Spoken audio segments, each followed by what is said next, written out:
They call it the dead of night, the hour when shadows stretch their longest and silence becomes deafening. Between 3 a.m. and 5 a.m., the world seems still, asleep, unaware.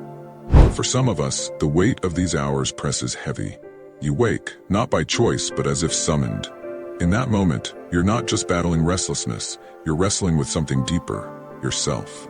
The Stoics would call this your moment of preparation, the hour when fate calls upon the brave to reclaim their discipline, purpose, and strength. These quiet hours are not a punishment, but an invitation, a chance to recalibrate, to prepare for the battles of the day ahead, and to fortify the walls of your inner citadel. In a world dominated by distractions, when is the last time you truly sat with your thoughts? When is the last time you embraced the silence instead of fearing it? The Stoic path is not for the faint-hearted. It demands that we face our fears, confront our weaknesses, and embrace discomfort as the price of growth. Between 3 a.m. and 5 a.m., the world is yours. Distractions are muted, the chaos is silenced, and in this stillness, you can find the clarity to act with intention and virtue. Let us delve into the 5 transformative actions that a Stoic would undertake when the world sleeps. These actions are not arbitrary. They are grounded in ancient wisdom, designed to instill fortitude, self-control, and a profound sense of purpose. Number 1. Confront your inner chaos. At this hour, your mind becomes a theater for uninvited thoughts. Perhaps it is the guilt of a past mistake, the sting of rejection, or the uncertainty of what lies ahead. These thoughts have a way of amplifying in the silence, consuming those who lack the discipline to confront them. To most, this torrent of emotions is unbearable. But for us, it is an opportunity, a test of willpower and discipline. Picture yourself standing on the edge of a storm. The wind howls and the rain lashes against you, but you remain unmoved. This is the mental image a Stoic carries during moments of turmoil. The storm represents your thoughts, chaotic, unpredictable, and transient. You, however, are the calm center.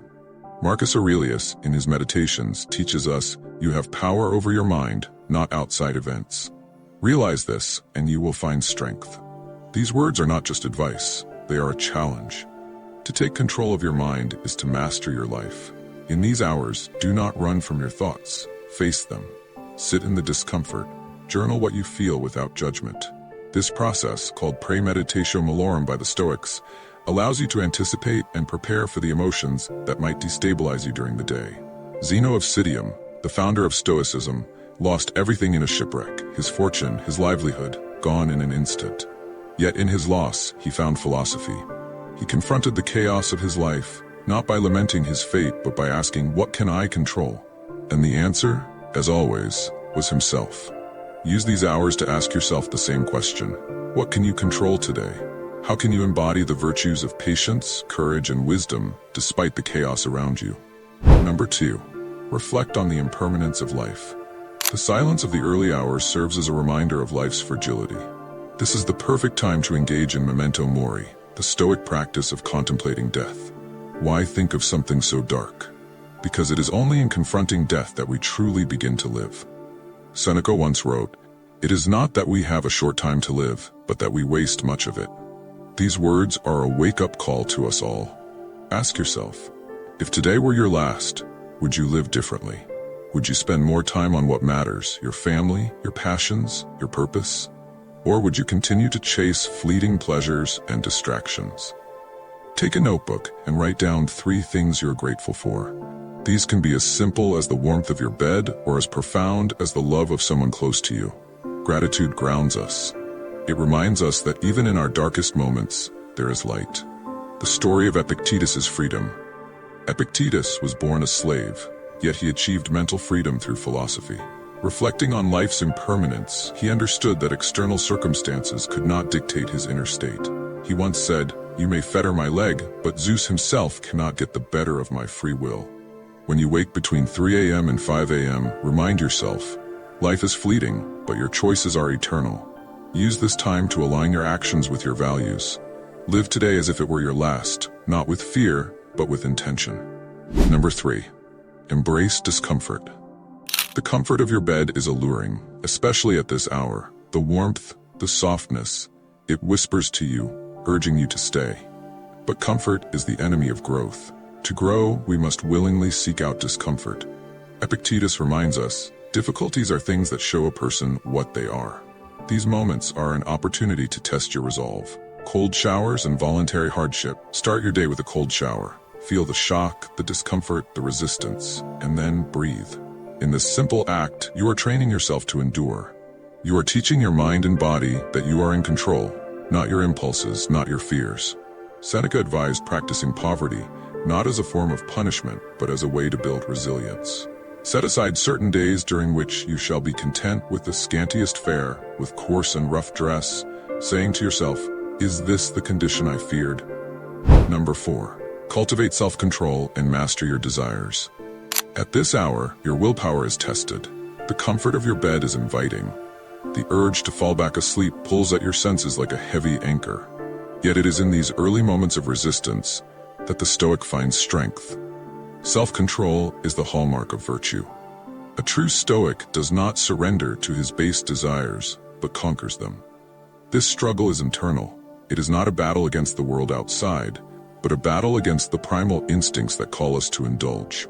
The Stoic sees desires not as enemies to be avoided, but as obstacles to be understood and mastered. Marcus Aurelius often reminded himself that the impediment to action advances action. What stands in the way becomes the way. Your desire to return to sleep is the very thing that will help you develop strength when you overcome it. Here's a Stoic practice that can help. Every morning, engage in an exercise of restraint. It could be as simple as denying yourself that extra hour of sleep, or avoiding a morning indulgence like caffeine or a sugary breakfast. Every small act of self-control builds momentum and strengthens your resolve. The idea is simple. Resist the urge for immediate pleasure in favor of long-term growth.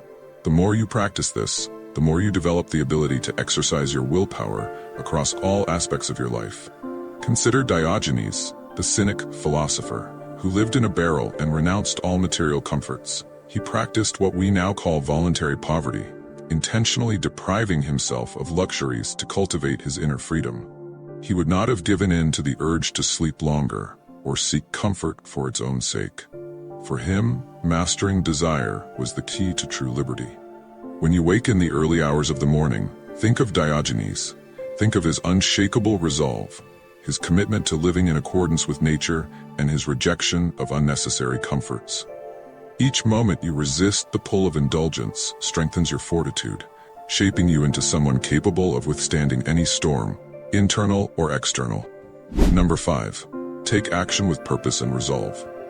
The final Stoic action to take in the early hours of the morning is to act. It is not enough to reflect, to face discomfort, or to resist desire. The true power of these moments lies in how you direct your energy. The Stoic philosopher does not shy away from action, he embraces it.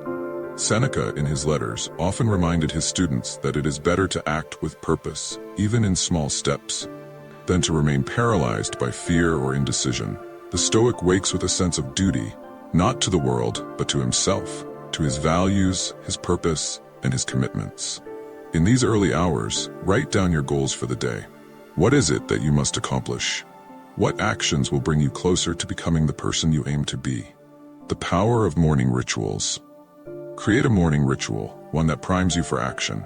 This ritual could include physical exercise, journaling, meditation, or even reading the works of the great Stoic philosophers. Whatever it is, make it an anchor for your day. One of the most powerful aspects of Stoic philosophy is its emphasis on taking deliberate, purposeful action.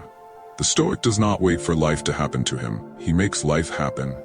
He is proactive, not reactive. He is driven by virtue and guided by wisdom. The story of Cato the Younger. Cato the Younger, one of the most revered Stoic figures, embodied this approach. He rose early, disciplined his mind, and acted with unyielding resolve. Cato's daily actions were not born of fleeting emotion or temporary motivation. They were rooted in his commitment to his principles.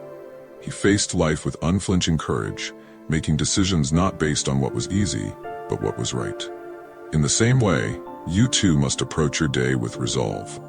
When you wake between 3 a.m. and 5 a.m., use that time to clarify your intentions, to center yourself, and to take deliberate action toward your goals. This is not merely a routine, it is your path to greatness, the Stoic philosophy in the modern age. You may ask, how does this ancient philosophy apply in the modern world? where we are surrounded by endless distractions and instant gratification? The answer is simple. It is precisely because of these distractions that the Stoic path is needed more than ever. We live in a time when convenience reigns, comfort is a button press away, and entertainment is a scroll away. It is all too easy to fall into the trap of living on autopilot, reacting to the world around us without ever questioning our impulses. This is why the Stoic philosophy is not just an ancient relic, it is a blueprint for living a meaningful life in the modern world. In today's world, we are bombarded with noise, news, social media, advertisements, and the constant tug of our desires. The early morning hours, however, provide us with a rare opportunity for quiet introspection. It is during these hours that we can reconnect with our higher purpose and refine our inner virtues. Just as the Stoics of ancient Greece and Rome faced their own challenges, so too do we face challenges in our modern world. But the Stoic mindset equips us with the tools to not only survive these challenges, but to thrive in spite of them. When you wake between 3 a.m. and 5 a.m., it is not a curse. It is an opportunity. An opportunity to face your thoughts, to reflect on the fleeting nature of life, to embrace discomfort, to cultivate self-control, and to take action with purpose. These moments of solitude are not to be feared. They are the fertile ground in which your greatest virtues can grow. They offer you the chance to become the person you were always meant to be. A person who does not shy away from challenges but meets them with courage and resolve. In the words of Epictetus, it's not what happens to you, but how you react to it that matters. So when you wake in the dead of night, remember, you are not alone. We, the Stoics, stand together in this pursuit of virtue, self-control, and wisdom. The path is long and difficult, but it is the only path worth walking. Take that first step, and you will see that the journey is its own reward. You are capable, you are strong, you are a Stoic. What are your views on this? Share your thoughts in the comments below. I will personally read all of your comments. And if you seriously want to level up in life, don't forget to show some love by hitting the like and subscribe button. Stay strong. Until next time.